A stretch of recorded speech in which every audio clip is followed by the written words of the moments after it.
Okay, so go ahead, please. Thank you. Thank you very much, Dr. Yalda. I just have to say that actually the slides that I'm going to be speaking from this morning have the title Gender and Disaster Resilience, Strategies for Change Through Emergency Management.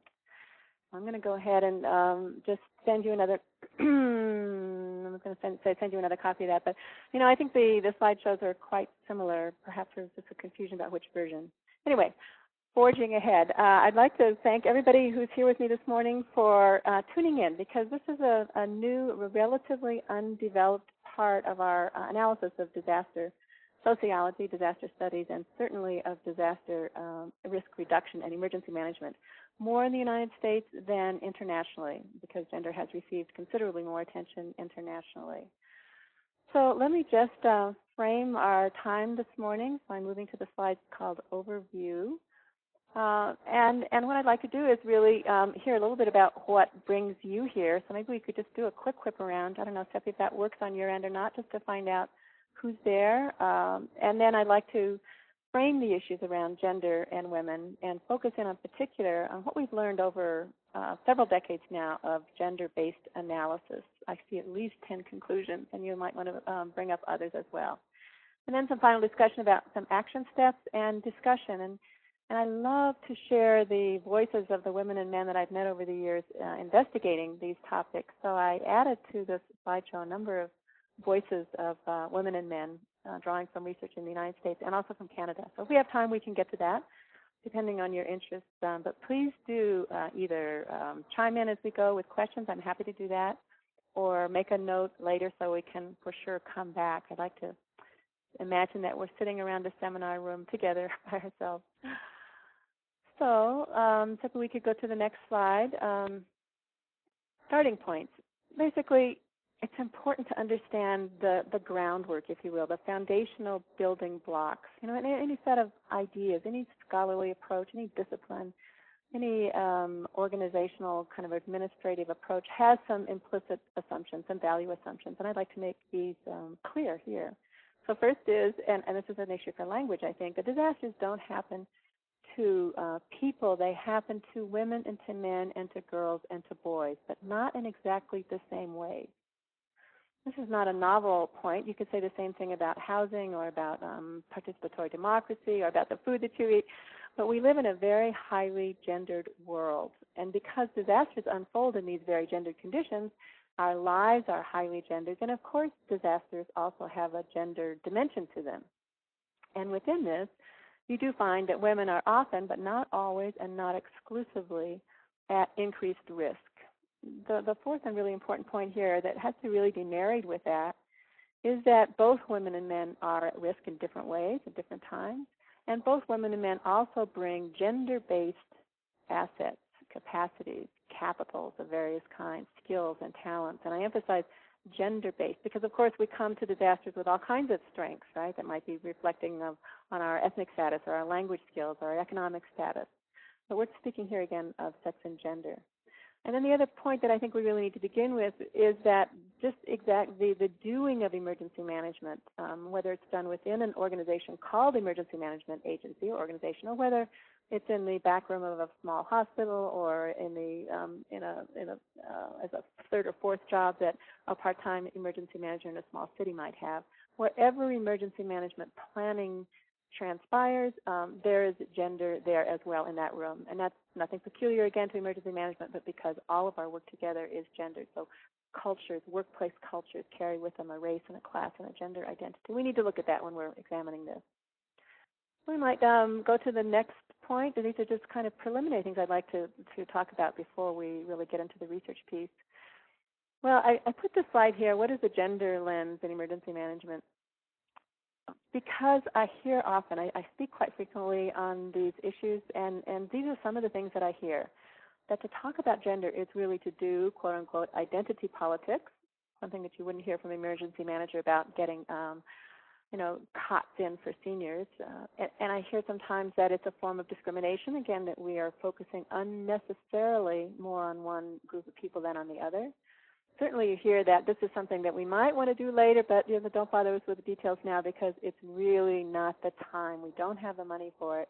We don't have the resource for it. And perhaps it's really a fad, something that's coming and going, or worse, this is another charge I hear, not about emergencies, not about disasters, but about a political agenda, a feminist agenda that advances women's empowerment. Well, you can tell, I'm sure, from my tone of voice that I think that these are not accurate, they're not fair, and they really are ways of displacing attention from what is essentially a very simple question, and that is, how do gender relations and how do our embodied bodies, our embodied selves, that we carry with us into every social and cultural encounter, how does that play out in disasters?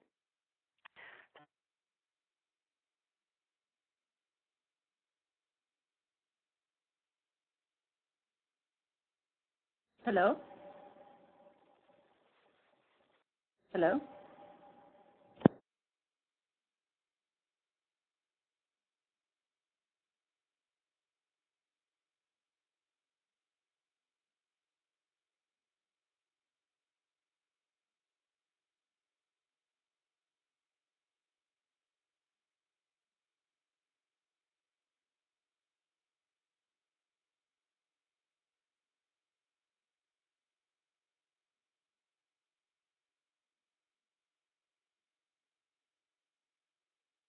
Hello?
Hello?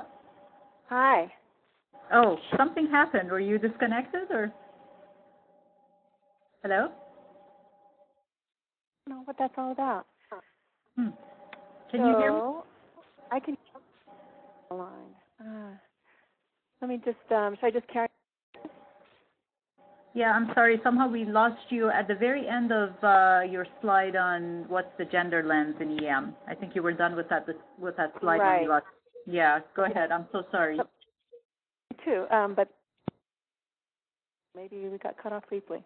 So back again, I'm instead that gender responsive planning, far from being a distraction or a fad, really is a smart and efficient and effective way to do the job of emergency management, which is always a world, as you know, of scarce resources. So difficult decisions have always to be made about whose time will be used in what ways. How can we get the most out of our scarce kind of cultural and political capital, but also out of our dollars? It's a way really and then beginning to address all of the vulnerabilities and all of the capacities, the capabilities, the resources of our communities. Right now, I think obviously that we fail to tap into all of those resources. It's certainly a way of the agenda in emergency management now of engaging the whole community, something that Craig Fugate and FEMA has made the priority really in our work at the national level. And I think finally, gender responsive planning really is a bridge to managers who, unlike their predecessors, really do, for the most part, understand when they take a moment to think about it and examine what they've seen in the field, understand that women and men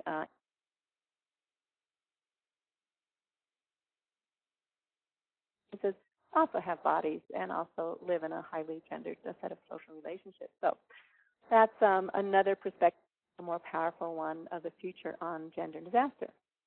Let's look again briefly now at the next slide, a little bit more, again, by context. We have got to move beyond stereotypes.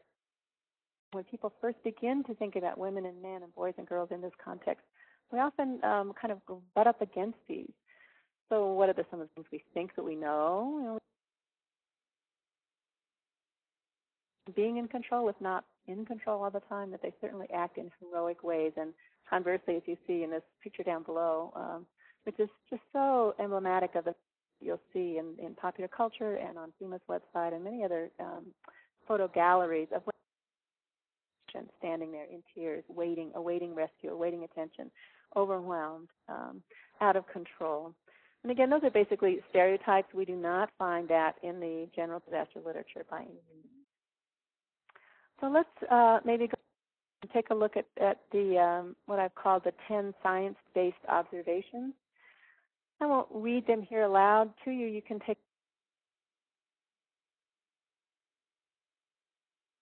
material has been developed, how I came to make these observations. This, as I've said, has been a several-long research initiative framed mainly around gender and disaster risk reduction issues in developing countries, in countries that have been very hard hit by disasters. And now, for example, you see that research field morphing into gender and climate change and disaster because they are so hard hit by climate change as well.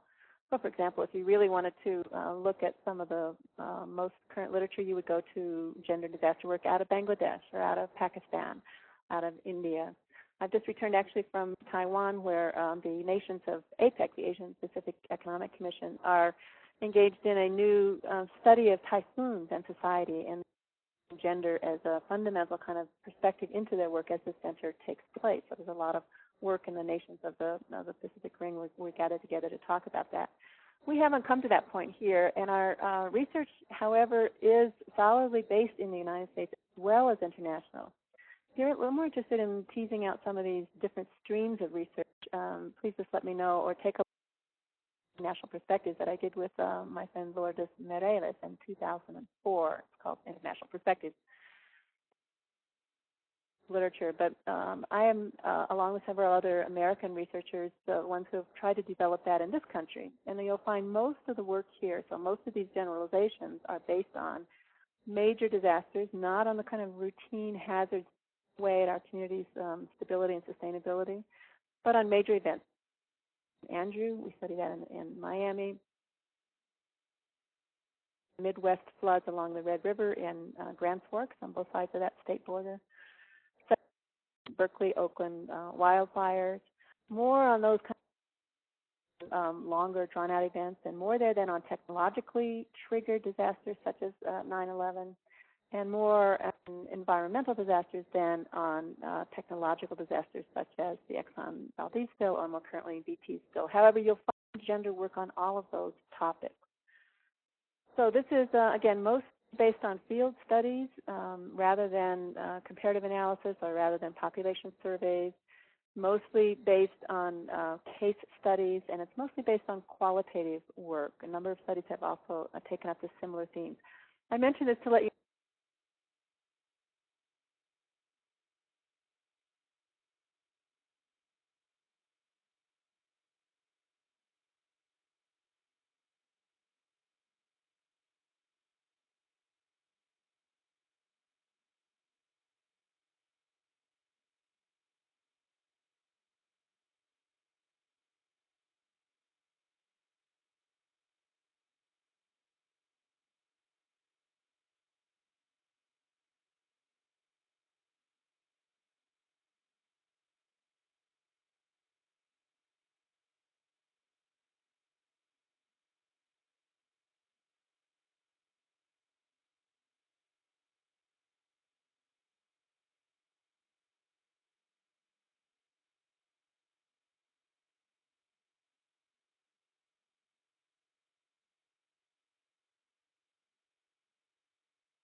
Hello? Sorry, for some reason we lost you again. Did you have to call back in? I had to call back in now twice, and the last time they said my PIN number was invalid. But oh dear. So I don't know. Should we carry on?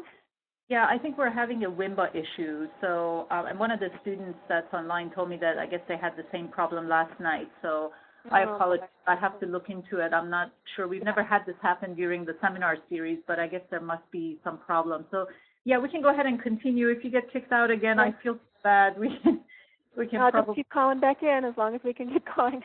Okay. All right. Right. Let's go ahead to the first point then. And this is, some of these are very basic. So sex and gender do matter in disasters. I've spoken to this already. They matter in all of these ways, but really in every dimension of your work. Are you still there?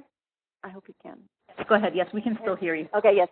In every dimension of work, whether you're looking at risk perception and communication, whether you're doing hazard and risk assessments, whether you're doing community awareness sessions, whether you're doing practices and exercises in the community, and certainly whether when you're deciding what kind of programs to develop and what kind of where to put your, as I said, where to use your dollars. So sex and gender matter in all of these different ways. They matter in our social institutions. When we talk about working with the schools are highly gendered institutions. When we talk about advancing the profession as emergency management as a profession, that too is a highly gendered issue. We might talk more about that in a moment. So let's just go ahead because we're a little behind the time. This is, again, I've wanted to just make this point very clearly to other audiences. I just made it to you before, that these are issues that matter in the United States as well. They are not inequalities that are rooted only in a poor country or in a developing country. Every country, in fact, is a developing country. And we have pockets of poverty as extreme as any place you'll see in the world. We have migration and immigration issues that are similar to what you see around the world. We have hazards that exist, the same kinds of hazards and the same kind of housing conditions. In different degrees, yes, but the issues remain, and they have to understand that these are relative to our own society. We're not going to compare apples and oranges. I'm talking about, women's status here and in India, for example. But these are trends that affect us because we're part of the world. So you see that there are health disparities, for example, because women and men do different kinds of work, and particularly emergency management. You'll find that men's work is more hazardous, so it exposes them to more risk than women's on balance. That they unemployment and employment rates in the United States put women and men differently at risk. Our immigration status tends to vary along with our literacy rate. So again, depending on what community you're looking at, and this is part of what you would want to understand, it may be older women who are coming as recent immigrants to this country or to your community may be less or more able to speak English. You have to really do the research and meet with the women's groups and meet with the community immigration authorities to understand what the situation is in your community. And violence that we find is an issue, interpersonal violence, gender-based violence, certainly exists in this country as well. We can talk more about that. So let's look at this third very important point, and one that I'm increasingly concerned that we're missing the boat on. So we do need to investigate more, and I'm one of the researchers who takes responsibility for mainly having focused on women and on girls, but we do need to focus more on how gender shapes men's lives and what gender-based capacities that men bring to prevention, to mitigation work. So gender, again, it's important to understand that it's part of sex and sexuality and gender are three different kind of dimensions of ourselves. You can understand, of course, that sexuality is a matter of a desire that changes and shifts over a course of a lifetime for some people. That sex is about our bodies, which means it's about our hormones, it's about our reproductive cycles, it's about, some people would say it's about our brain structure. I wouldn't, but some people would say that. It's about gender as a cultural phenomena, which of course takes different forms in different cultures and in different subcultures. So think about the most complex American city that you can imagine. Now think about the most remote, small, rural community. You will find in both a wide range of gender expectations of one another. Important point here is that gender is relational. In other words, it has to do with how men relate with other men and with boys, and how women relate with other women, as well as what we think most often of women and men. So sex and gender matter in lots of different ways, as I've emphasized here, but also because in our culture in these days, for many men, not all men, but for many men, power is based in part on gender.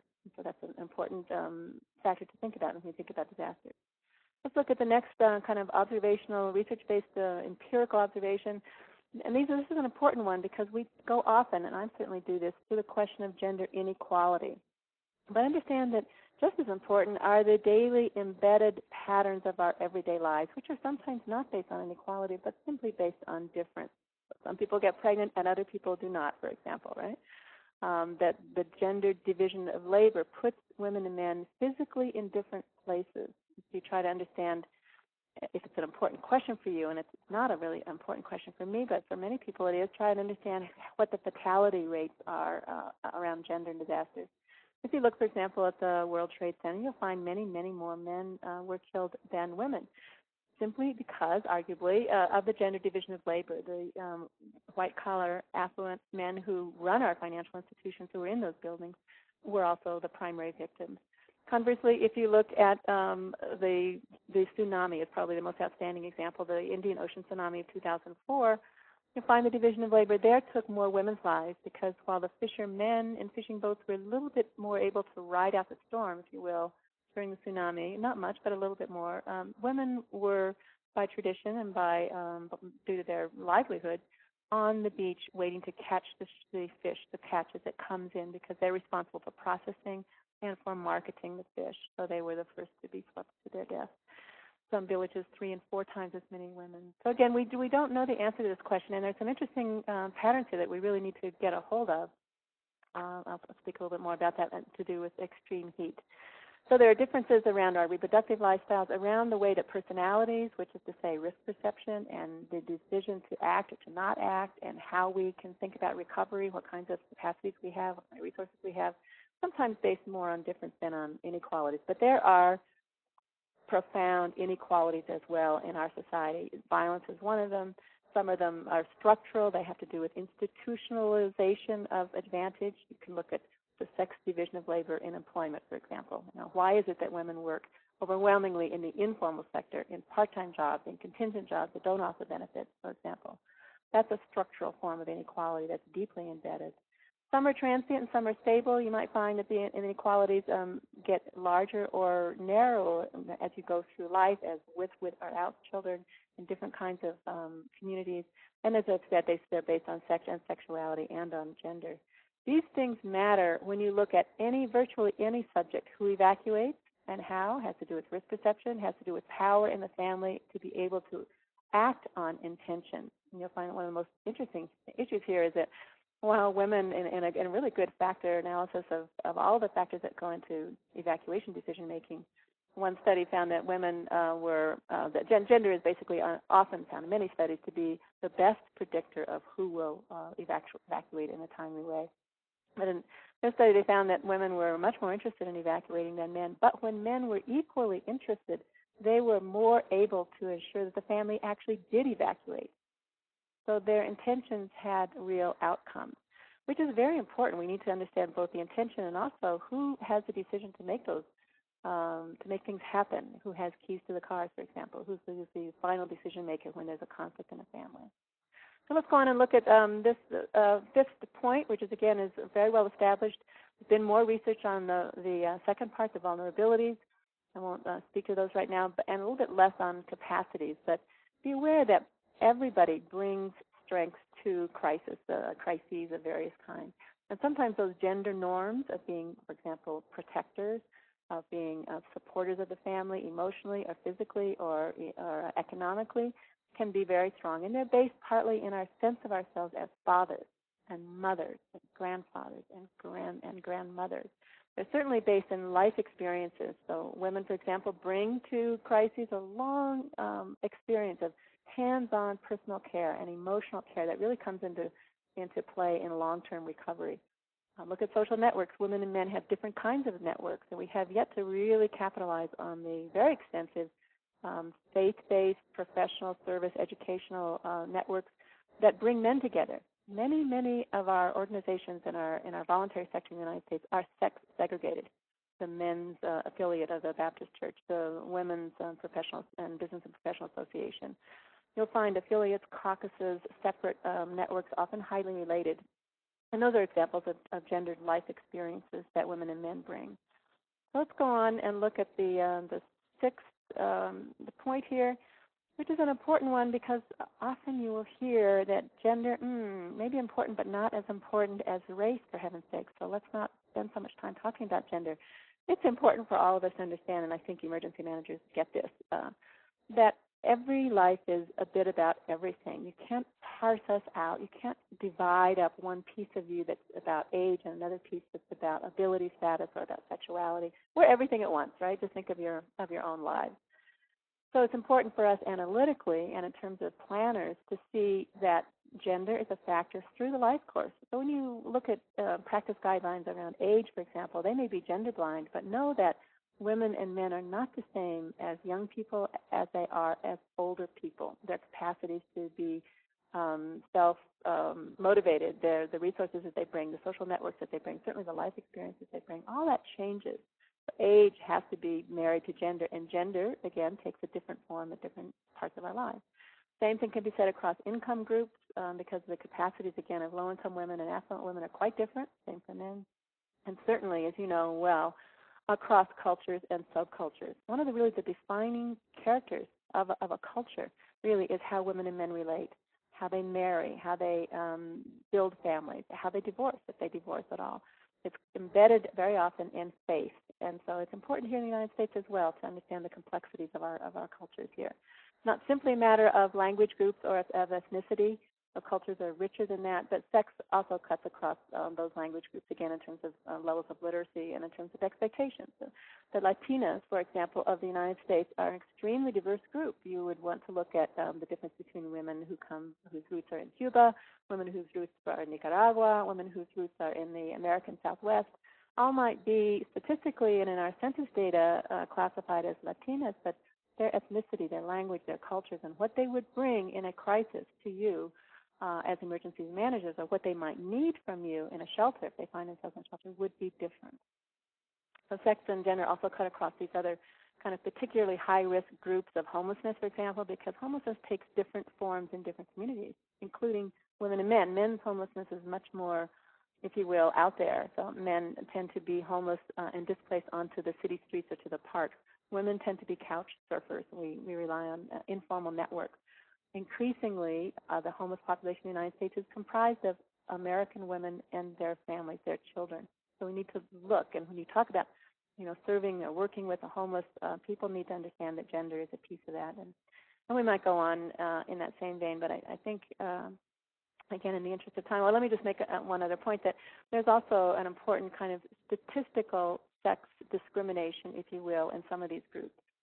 So if you look at old people, for example, you'll find that the older you get, the more feminized or the more female that population becomes.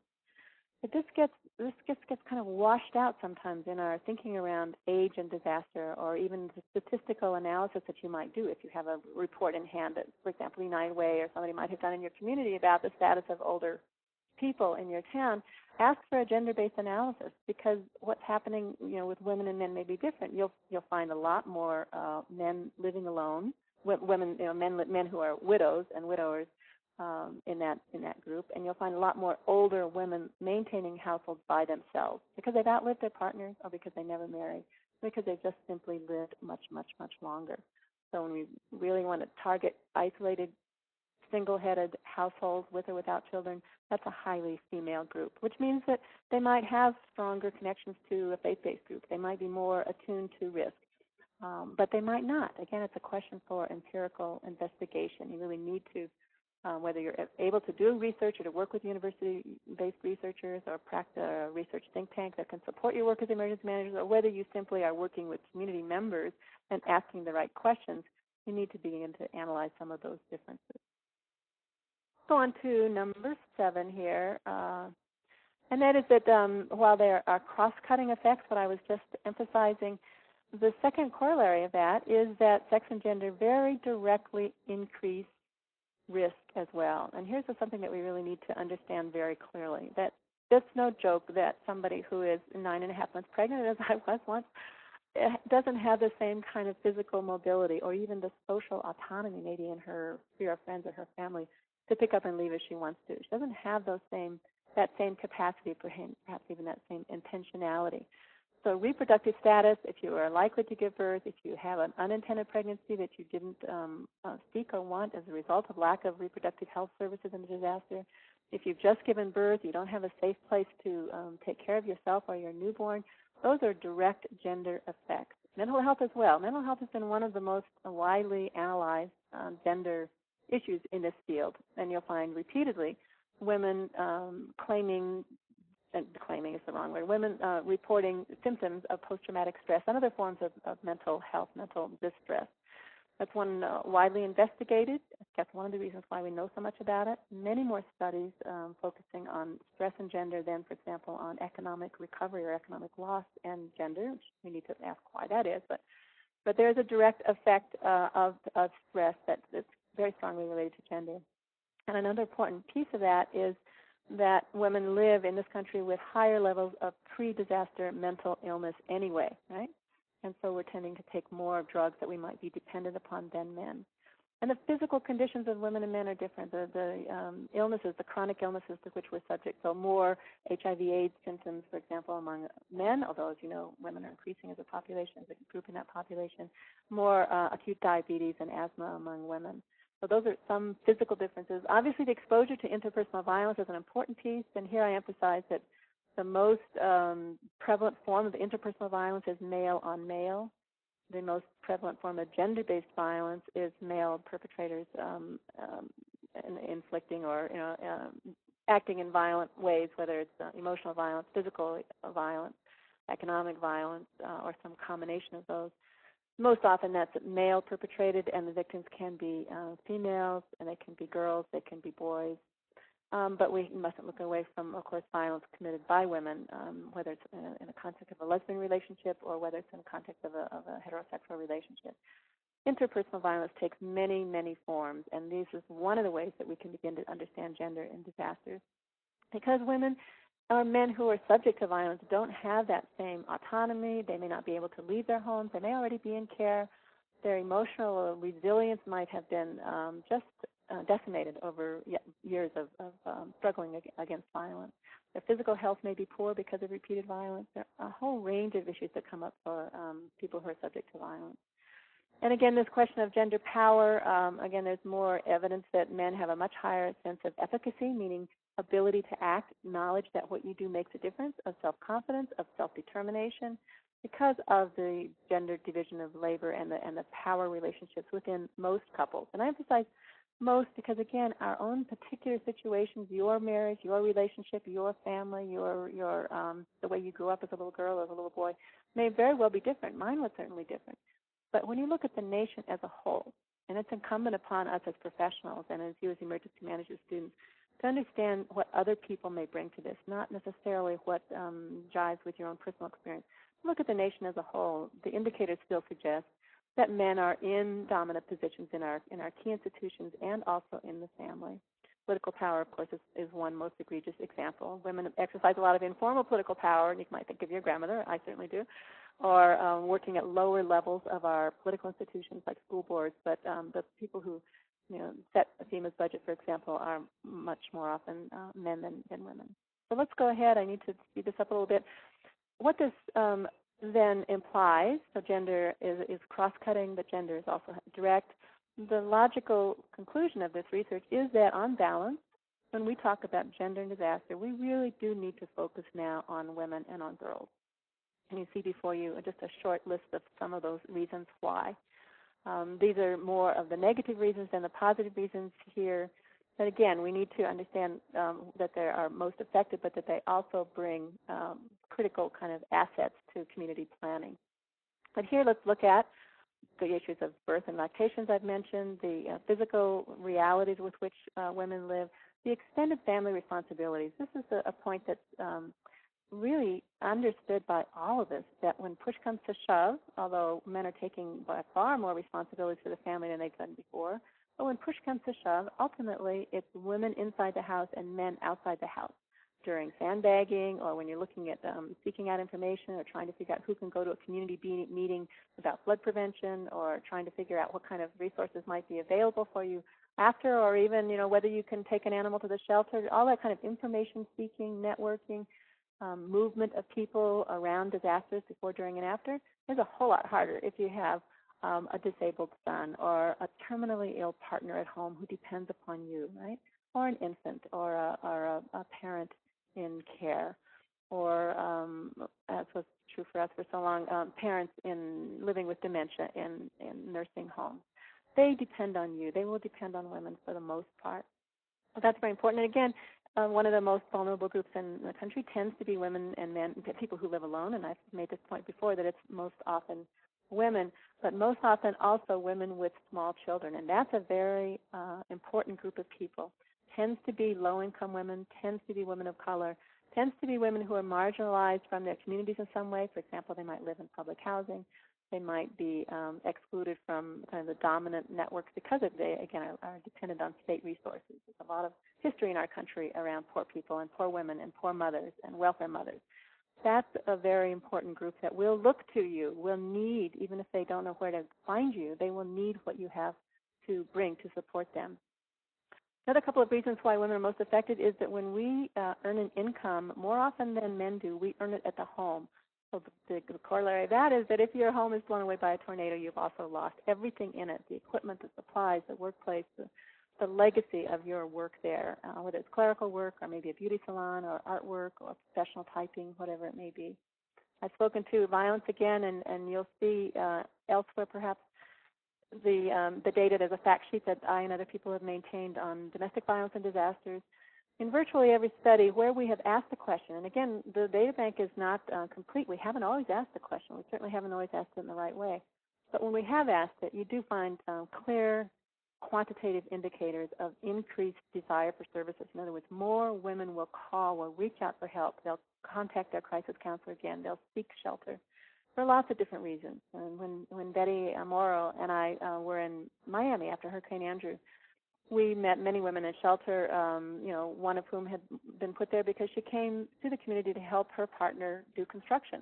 Very, very common, right? And they were living in tents around a lake, and pretty soon it got to the point where she couldn't live with it anymore, and she checked herself. She came to the shelter. Another woman who was a professional middle-class family, and they had been displaced from Chicago. Her partner was a disabled police officer, and she was left on the side of the road between Miami on their way down to the Keys with just one shoe, and eventually made her way to the hospital. There are lots of reasons why women in crisis situations and disasters wind up being abused, and we don't have time to go into them all today, but you can imagine, and I'd be happy to talk more about that. Fewer resources for protective action recovery. Bottom line is women do not have the same kind of money that men do. We don't make the same incomes. We don't have the same credit ratings, the same access to insurance or to benefits or to savings.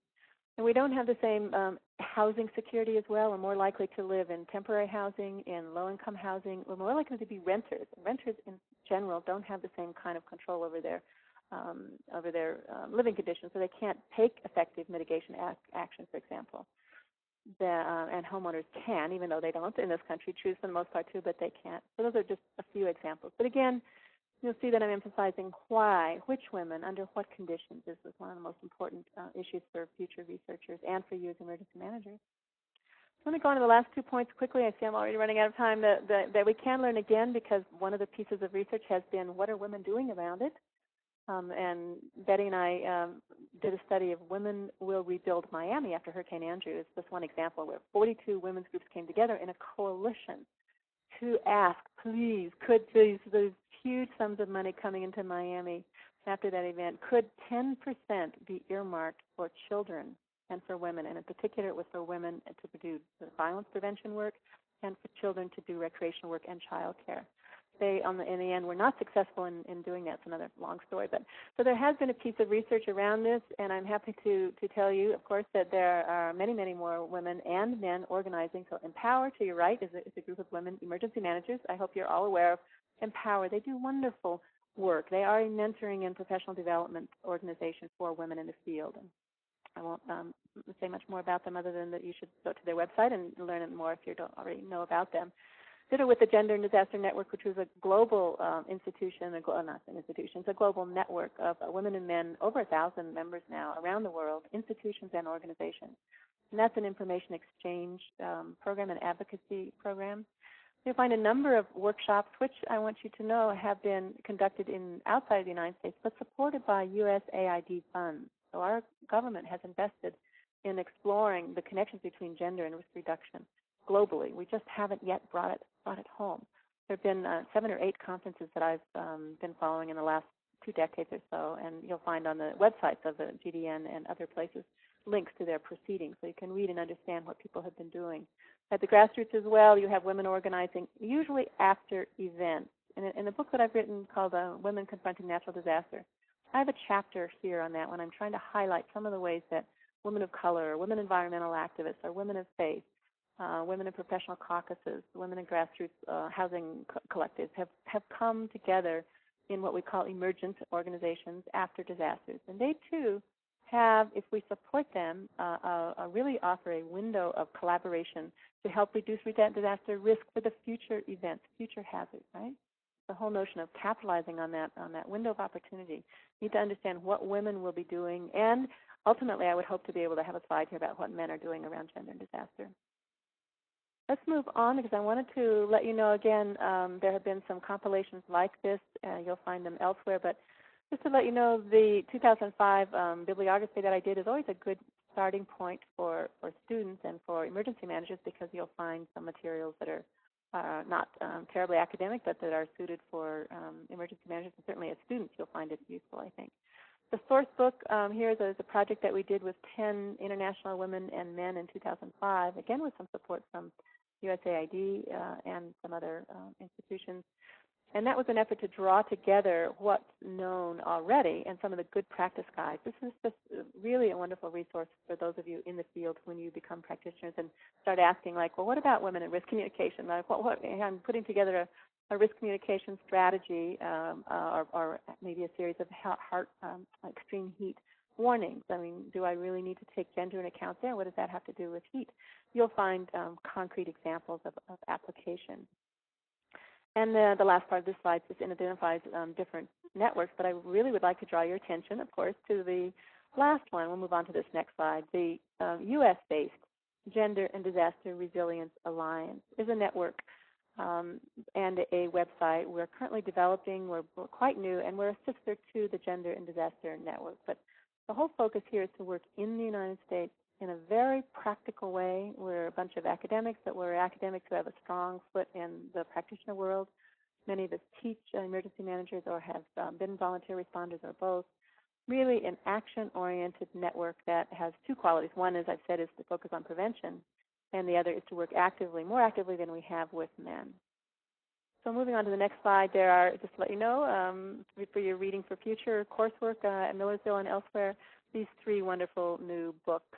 And I particularly, of course, recommend the one that I've written on the left, which is only about the United States, an effort to bring together everything that's been learned, to my knowledge, around gender and risk reduction in the United States.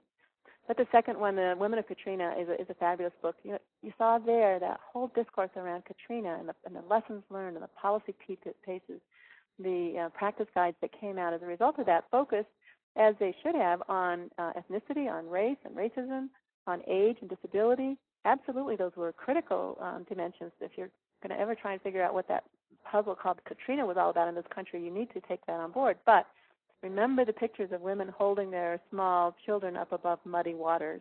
It was also a story about women and about families, and that's the story that we are trying to tell in this collection of articles. You'll find about 16 new empirical articles with research that has never come out before on gender and disasters around a particular U.S. event, including a study of pregnant women by the CDC and another article by Bethany Brown about domestic violence programs and how they changed after this disaster, and several articles about displaced single mothers and the experiences that they're going through, and articles, for example, around Vietnamese women and how they organized in the wake of Katrina. Lots of neat things there for you.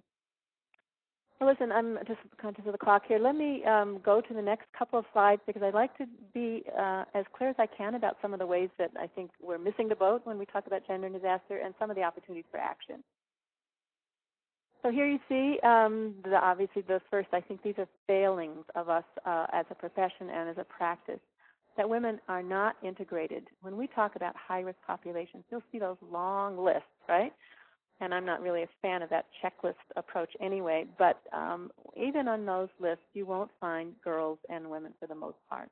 And I hope that at the end of this presentation, you'll be more aware and more interested in pursuing in your own communities and in your own academic work what this really means.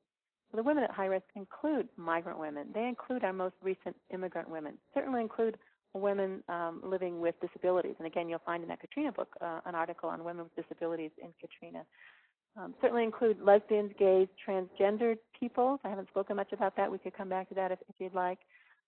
Include girls on the street, women in shelter, old women living alone, and women living in poverty and extreme poverty, women in unsafe housing, women in unsafe, insecure livelihoods.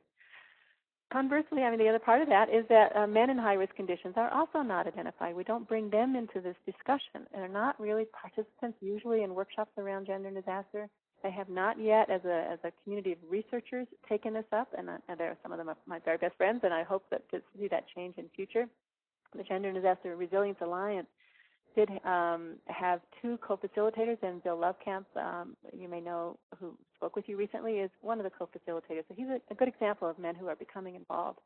But again, we're not talking about men in hazardous response professions as being at gender-based risk, but they are.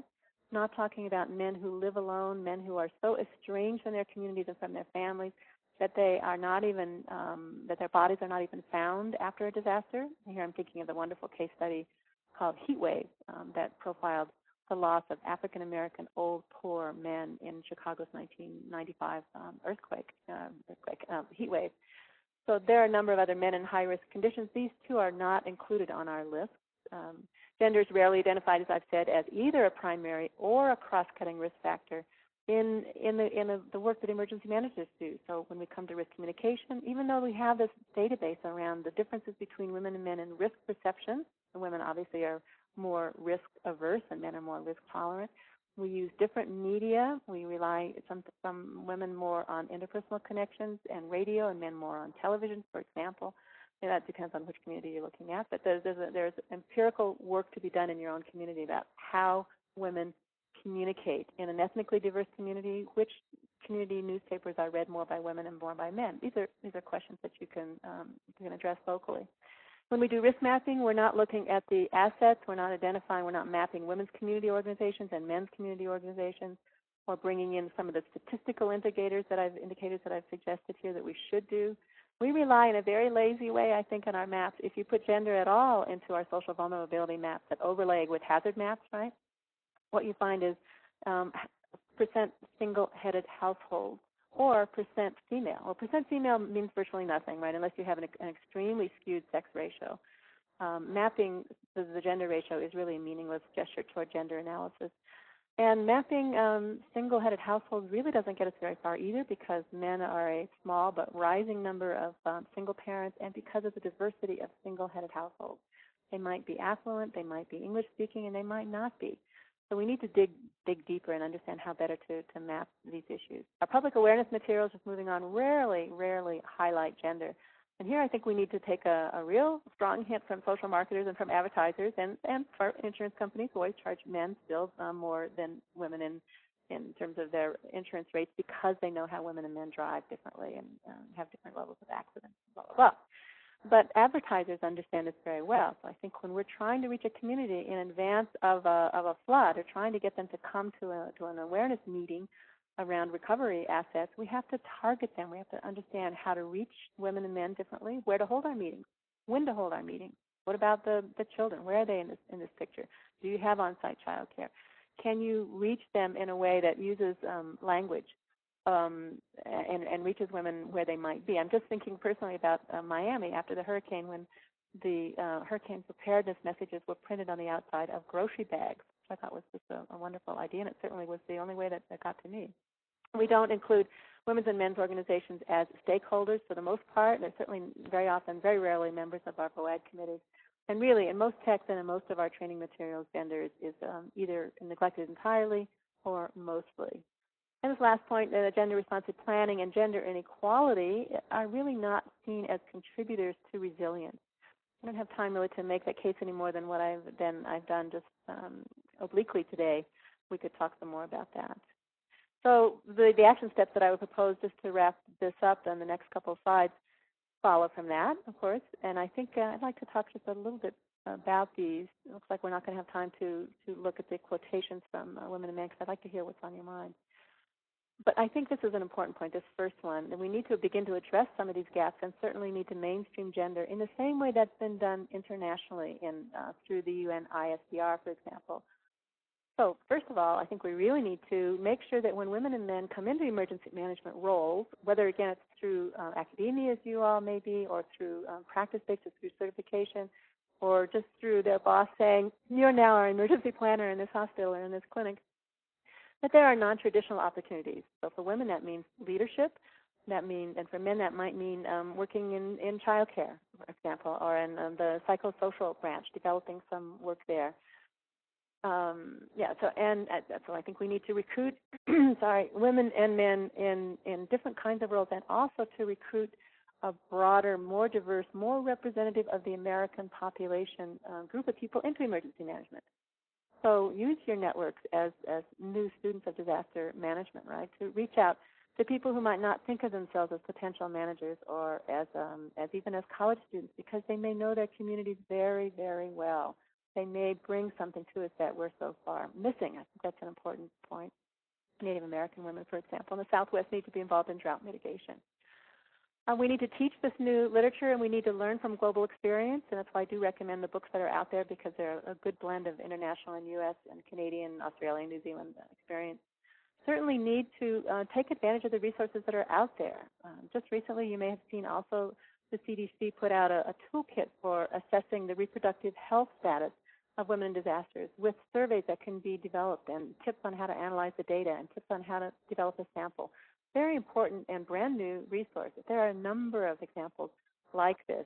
I've developed a planning document targeted toward community and women's groups that's framed around Winnipeg, so it's a little bit Canadian in focus right now. It needs to be revisited and brought to the U.S. context. But it was designed to complement another existing emergency preparedness manual for domestic violence shelters. There's a checklist for assessing your organization's capacity to respond to gender. How well would your agency be able to integrate gender if you tried to? This is just to name a few. So there are resources out there. They've been there for some time. They need to be used. The fourth point, we need to investigate gender relations. Gender is not always necessarily the most important factor in any hazard or in the face of any disasters, but it is never irrelevant either, right? So there's two sides to that coin. It is just as important to investigate gender and sex as it is to do anything else. So you would want to understand how many women of childbearing age are there in your community. What kinds of occupations do men work in? In the migrant labor stream, for example, how many women and how many men? Look at the homeless population, how many women, how many men? Look at widows and widowers. Where will you find the most likely group, or where's the most likely place to meet women living with disabilities? How about men with dementia? So you need to bring in and ask for age and sex-specific data. And you know what? I think if emergency managers in future, and you are the future, I hope, stand up and say, existing data is insufficient, we need it broken down by sex, you will get it. We need to also, as I said, make women's needs a priority, not just in terms of prevention or recovery, but really throughout the cycle. I see when I look back at this, when I stand back and look, I think most of our work has been around what happens in the shelters, but we need to really focus more on what we can do to bring women in as partners in prevention and as people who are really going to need some help. How do we care for the caregivers in the long run? Just wrapping this up, we need to engage men as well and as partners in risk reduction, working through the kinds of men's organizations that I've mentioned before. Really need to, I think, as a profession, begin to institute some accountability toward competence. The same way we talk about cultural competence or cultural effectiveness, really there are some competencies around gender analysis as well. I think they should be built into professional development and also part of our personnel evaluation as well. We need to examine our own workplaces a little culturally. And finally, really do need to just take on board this idea that thinking about gender, going back to my first slide, is not like an add-on for emergency managers. It's nobody's political agenda. It's really a way of making the nation safer, because right now, ignoring it is looking away from harm, from predictable harm on the one hand, and ignoring it is looking away from resilient, predictable, and effective routes to to organizing and capitalizing and expanding and enhancing the strengths that women and men bring through their life experiences, through the physicality of living as a man or as a woman in this culture. So those are some of the steps. I have a long list of discussion questions. I'm just going to fast forward here because I wanted to show you this slide. There's an appendix here that I put about listening to women and men. Lots of stories. I think it's one of the most effective ways that you might take a look at this at your leisure because you could potentially use it in a public awareness campaign. Some of women's stories and Canadian disaster stories include first-person statements, and then all the slides in red here, which I've not correlated with particular studies. I'm not providing resources for references for each one of those, but we could talk more about which studies these are drawn from. Put them here really as discussion points because each of these statements from women and men raises a slightly different gender point. So now, having just raced through that, I'm seeing it's 12 o'clock already. Seppi, I'm turning this over to you for the moment. Yes, thank you very much. That was excellent, very informative. And I just wanted to open it up if anyone has any questions. And are there any questions for Dr. Enarson?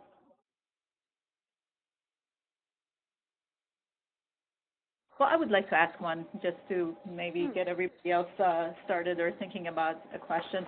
You mentioned about sort of public awareness materials and the development of those materials. Have there been any studies to show how women utilize these sort of anything having to do with preparedness, whether or not, women if they have access to the educational materials, whether or not they're more likely to implement them or do anything about them, even in terms of like maybe a family disaster plan or anything like that? Well, yes and no. So there's not been a particular set of studies examining from A to Z the seeking information, interpreting information, and acting on information from a gender perspective. But we do have numerous studies, actually, that show that women are more likely to be volunteers. They're more likely to seek out information from emergency managers. That would be brochures and flyers, say, for example, at a fair or something like that. More likely to participate in things like Shakeout. More likely to be aware of risks and hazards, so you have to wonder how they're getting that. I think that's an indirect measure of reading or listening, hearing PSAs, picking up the newspaper, reading the flyer that somebody drops on your doorstep about preparedness, and more likely to want to act. So there is at least one good empirical piece on another. Actually, there are numerous. There are about 4 or 5 U.S.-based studies showing that women, when they are more aware of these hazards, do want to take more concrete steps. They want to buy flood insurance, for example. They want to move things up out of the basement before the flood comes, when all the emergency managers are saying, do this, it's actually coming, right? It's one of the real issues facing women, because sometimes it means taking on the men of their lives, their sons, their husbands, their partners, their brothers, who see things quite differently, and it just can raise the level of conflict in a family before a disaster. So it's difficult. So kind of a long-winded answer, I would love to see actually a study done systematically in one context around one particular hazard. So if you have a student who might be interested in looking at a research topic, this would be an excellent one to do a good exploratory study of exactly which, say around wildfire prevention, for example, exactly which media, which groups of women and men reach out to, and then secondarily how they hope to act on that. Okay, great. Thank you. I have a question from a student, and Keith is asking. He doesn't have a microphone because he's joining us from work, but he says, are there any organizations that you're aware of that work particularly with women with preparation and mitigation? No, they're not. No, basically we would not have very many organizations that work either with men or with women exclusively on preparedness, right? I mean, we have the search teams, for example, that would be doing risk awareness and community mapping, and to some degree preparedness, and women would be involved in that, and women would be involved individually in VOAD groups, that would be taking on preparedness as well as recovery. But there's not a particular organization, and it would be wonderful, and I hope that we're moving toward this day when we saw some of the mainstream women's groups in this country take this on. For example, can you imagine if the Girl Scouts, if the American Association of University Women, if the Business and Professional Women's Association, if the Women for Environmental Justice movements actually had sections on their websites and activities and symposia and public awareness materials just around preparedness. It would be fabulous. You won't find much if you look at FEMA, but that's not an organization anyway. But there are increasing materials on FEMA's website. But I have real concerns about whether we're reaching the right people, whether we're using, again, back to language and media, whether we're saying the right things in the right way. So no, but we need one would be an answer to Keith. Great, thank you. I have one more. Does gender impact how men and women function as first responders? And also she added excellent presentation. Oh, thank you, man. The first responder piece is so important.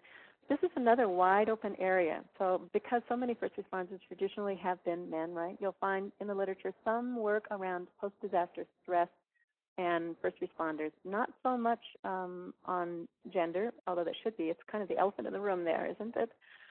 But it's one of the areas where you find that men have higher stress levels. You know, as I've said before, most of the higher stress levels are reported about women. Another interesting point about interaction between women and men is this question of the primacy of work, of the work and family conflict.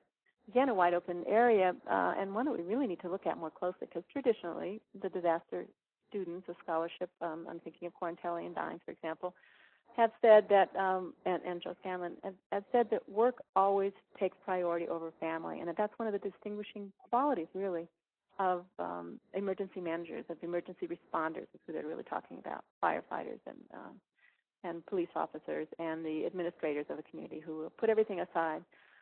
Well, again, one of the lessons that we learned from Katrina is that that's not always the case, and it was predictable because the professions are changing, are they not? You know, so with more women and men coming in, you no longer have a group of responders who can assume that they have an informal female backup system. That would be their wives, right, or their mothers or their sisters or their daughters. Right? That's not available to a lot of the men in the field anymore. That's also, of course, not available to women. So it's quite important for us to understand under what conditions and how can we in advance plan for ways that will support women and men who still want to come to work. Because trust me, you will want to come to work. You will absolutely want to be where people need you. But people will need you at home, and they'll need you in your community. They'll need you at work. And what will you do?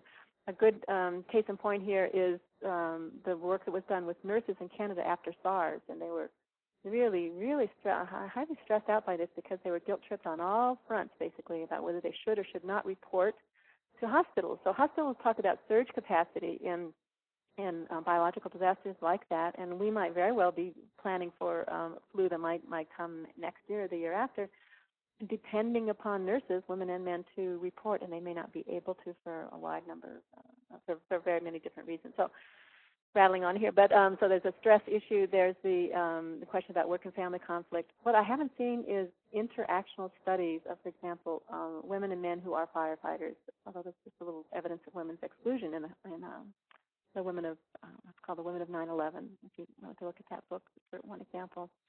But we need more work in there because, again, getting back to this point about the workplace culture, until we really kind of get a better handle on what that's like, what are the daily relationships, we're working in the dark here, and I'm afraid we're falling back on stereotypes that you'll see in those wonderful disaster videos, which show us all the time what emergency managers do, right? Take a look at Volcano. Don't get me started on that. All right. Well, thank you very much. I don't know if there are any other questions. Thank you again. I do apologize to you and to everyone else for the technical difficulties. I'm not sure what it is. I guess we're having some issues with WIMBA that I need to look into further. But I apologize. You had to call in twice. And no worries. We just lost a little of our time. But the slides that the students have available is the one that says Gender and Disaster Resilience or not? It's the one that you sent me, yes. That's the one that I made available. So it should be, the one that you just went through is the one they have available to them. Okay, great. Perfect. Yeah. Well, that's great. Well, thanks everybody for tuning in. And if anybody would like to be in touch, I'd love to hear from you. So thanks you for this great opportunity. Great presentation. So, all right, great. Thanks so much. Have a good weekend. Bye-bye. Yeah, you too. All right. Thanks, everyone. Bye-bye.